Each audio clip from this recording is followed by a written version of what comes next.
Best mid-range camera kit. Note, this is a post I wrote a while ago. Probably will update this post soon, but still, here it is. So the kit is from 2018, but still, I only updated a few things. Home camera tech. All the tech inclusive and around the camera I have. So basically it's my photo and video gear. When I'm at home, meaning the gear doesn't underlie any constraints, such as weight and size. Canon 70D, that's my beloved camera, and my first real camera. I got it years ago, and loved it ever since. A more in-depth review and comparison in the Dream Kit on kit.co. Tech Survival ATD. I do not know, maybe I deleted that one. Canon EF-S 18-200mm f 3.5 to 5.6 IS USM. Having a zoom that covers almost everything, of course, is a compromise, cause I certainly like a good old blurred background.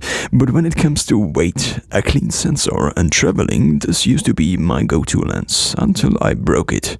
All the specs: Canon EF-S 18-200mm f 3.5 to 5.6 IS standard zoom lens for Canon DSLR cameras.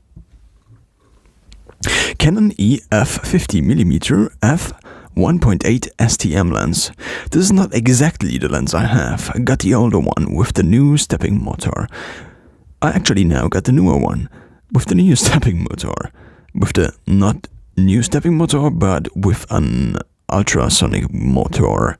When filming, the autofocus is unusable because the focus noise is just too much. But for portrait, it's perfect. Shot almost every single portrait with this lens, with the old one. It was my first payment ever I made with photography. I helped out a friend of mine shooting a wedding and got this lens instead of money. It was a good deal.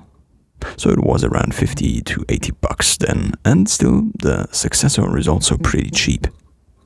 And it's completely silent when filming video, which is a big bummer when you film video, when the sound is not recorded in the camera, or is recorded but is not really usable because of focusing noises. Yongnuo YN568EX, Yongnuo or YN568EX2. Okay, I do not want to write another essay, at least not today. So basically, this one is the Chinese version of the 580EX2 of Canon's Speedlight lineup.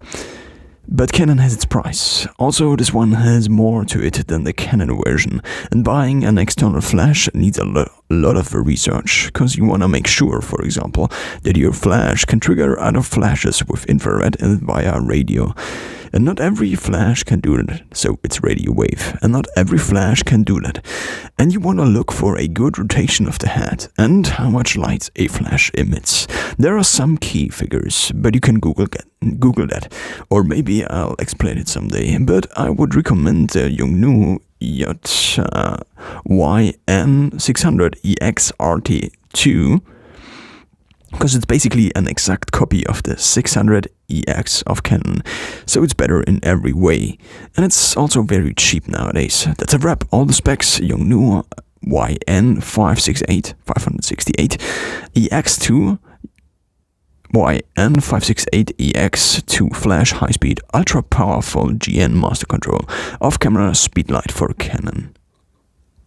Joby GorillaPod SLR zoom tripod for DSLR cameras, perfect for telephoto lenses, lightweight, portable, and flexible. In addition to my travel pictures, so I have this one without the ball head.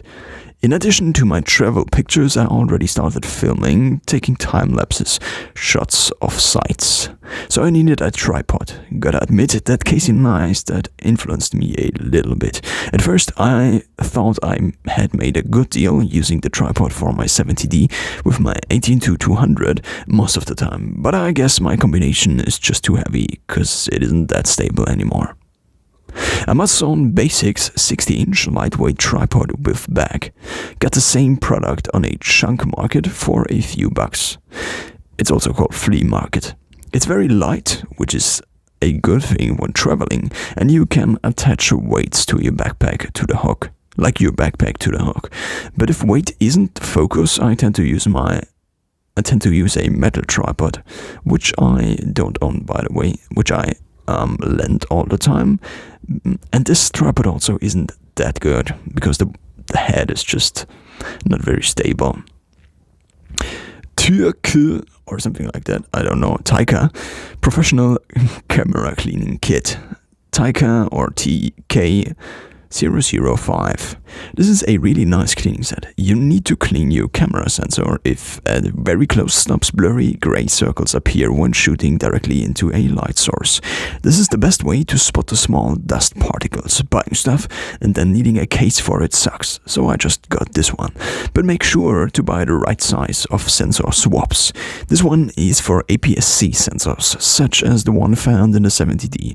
Full frame is bigger and micro four thirds is smaller. All the specs, Taika Professional Camera Cleaning Kit, TK or TK005 with waterproof case, 30 milliliter non-toxic alcohol-free cleaning solution, improved unibody air brush. I already used a few of them and basically use everything within the small and very nice package.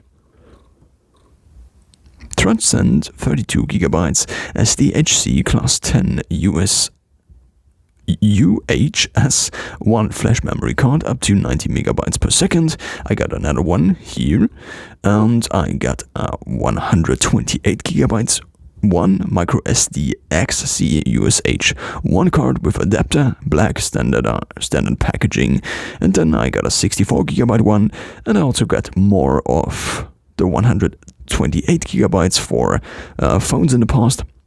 And nowadays I also have a 256 gigabyte card, which I use for my handy recorder, and I also got a 400 gigabytes of micro SD, which is in my phone. Patona Charger LPE6 for Canon battery. Your 70D, your 60D, and lots of other cameras. 7D, 60, 5D, Mark II, Mark III, I believe also the Mark IV. This is just the best. It charges two LPE6 at the same time. While you are sleeping, you can charge two batteries and you don't have to wake up in the middle of the night just to change the charging battery. It charges both almost at the same speed as the Canon charger, and the big bonus, you only need one free USB Type-A port, a USB to micro USB cable, which I have plenty of, because apart from my laptop, almost everything I own charges with micro USB and nowadays USB-C, and you're good to go. You can even charge your batteries without a socket. You just need a power bank and you can charge them in your backpack. That's a roundup. Backstar Pro Energy Quality Battery for Canon LPE6N with info chip, and it's apparently intelligent. So this is the second battery, but I already told you in another post about it. Campark Action Cam, Campark 4K sports camera, Wi-Fi underwater camera, helmet, 170 degrees, wide angle with 32 class 10 memory card. 32 gigabytes class 10 memory card. I needed a GoPro, but if I bought one, it would have been $500, and I never had an action cam before. And because I wasn't sure how much I would use an action cam, I wanted to try it out first. Got it for $50 off of a special offer on Amazon. It's not the best in the world. The audio isn't really usable, but I guess that's a problem with most of the action cams out there. And the image is not quite DSLR-like, but I guess that comes with an action cam. So I researched for the best camera in this price range and bought this one, and was surprised as freak. First of all, it comes with all the gear you need. Water housing, lots of mounts, 32 gigabyte micro SD, two batteries, and even another housing for mounting it without the water housing. It even comes with a remote control for your wrist. When cruising with a board through a city, you just wear the cam on your forehead on a cap, clipped onto a cap, and press record, or take a picture. Usually you would almost pay $50 alone for all the equipment that comes with it, and the cam itself is also surprisingly good.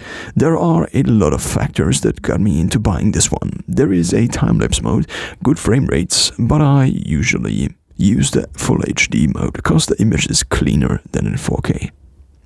I could write a lot more, but the thing is, you want to try out an action cam. If you want to try out an action cam for $50 or $60, you get everything in one package, and a camera that is really good for the price. That's it.